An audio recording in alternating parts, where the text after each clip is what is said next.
Bathroom vanities, plumbing and more. Average costs of bathroom remodel. You've chose to transform your toilet, but have to set a budget.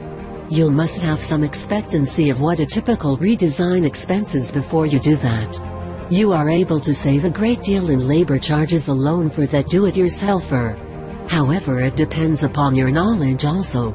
There are two upgrading which are easy, several components, and there are several that need skilled positions.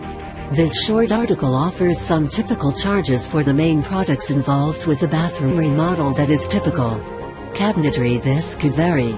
For low-end, color quality units that are incomplete, you are able to invest on average $75 foot, towards $250 as top-end foot by having an 100/base to complete.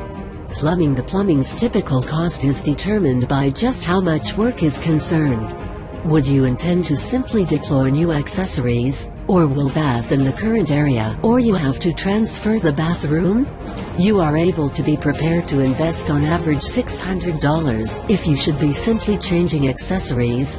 You can invest as much as $2 if you want to create key plumbing modifications. Incorporating a jacuzzi bathtub may include towards the budget at least $1,000.